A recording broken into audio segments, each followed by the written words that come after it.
चक्र प्रवर्तन दिवस और आषाढ़ पूर्णिमा की बहुत बहुत शुभकामनाएं। आज हम गुरु पूर्णिमा भी मनाते हैं और आज के ही दिन भगवान बुद्ध ने बुद्धत्व की प्राप्ति के बाद अपना पहला ज्ञान संसार को दिया था। और आषाढ़ पूर्णिमा की हमारे यहां कहा गया है, जहां ज्ञान है वहीं पूर्णता है, वही पूर्णिमा है। और जब उपदेश करने वाले स्वयं बुद्ध हो तो स्वाभाविक है कि ज्ञान संस्कार के कल्याण का पर्याय बन जाता है।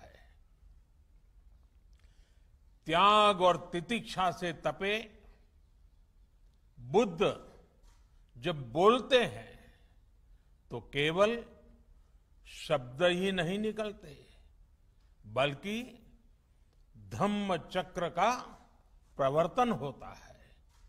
इसलिए तब उन्होंने केवल 5 शिष्यों को उपदेश दिया था, लेकिन आज पूरी दुनिया में उन शब्दों के अनुयायी हैं, बुद्ध में आस्था रखने वाले लोग हैं। साथियों, सारनाथ में भगवान बुद्ध ने पूरे जीवन का, पूरे ज्ञान का सूत्र हमें बताया था। उन्होंने दुख के बारे में बताया, दुख के कारण के बारे में बताया, ये आश्वासन दिया कि दुखों से जीता जा सकता है और इस जीत का रास्ता भी बताया। भगवान बुद्ध ने हमें जीवन के लिए अष्टांग सूत्र 8 मंत्र दिए। समाधिठि, सम्मा संकल्पो, सम्मा वाचा, सम्मा कम्मंतो, सम्मा आजीवो, सम्मा वायामो, सम्मा सति और सम्मा समाधि। यानी कि सम्यक दृष्टि, सम्यक संकल्प, सम्यक वाणी, सम्यक कर्म, सम्यक आजीविका, सम्यक प्रयास, सम्यक मन, सम्यक समाधि यानी मन की एकाग्रता।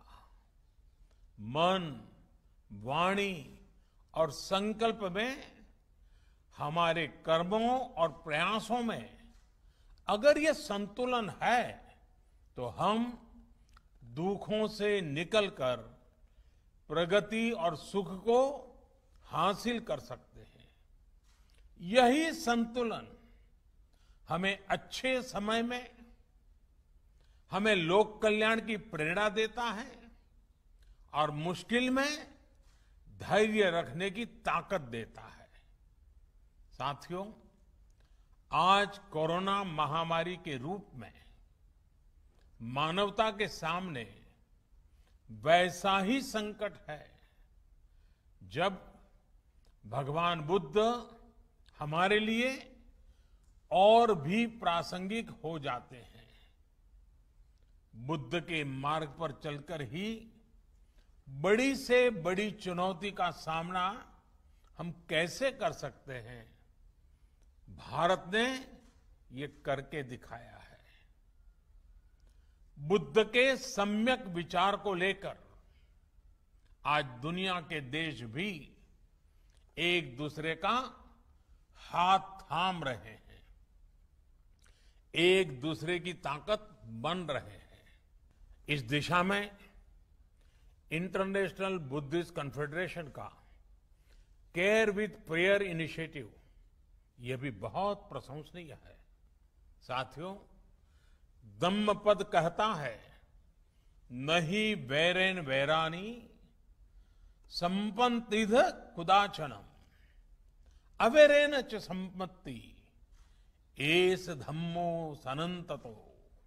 अर्थात वैर से वैर शांत नहीं होता, बल्कि वैर अवैर से, बड़े मन से, प्रेम से शांत होता है। त्रासदी के समय में दुनिया ने प्रेम की, सौहार्द की इस शक्ति को महसूस किया है। बुद्ध का ये ज्ञान, मानवता का ये अनुभव जैसे जैसे समृद्ध होगा, विश्व सफलता और समृद्धि की नई ऊंचाइयों को छुएगा। इसी कामना के साथ एक बार फिर आप सभी को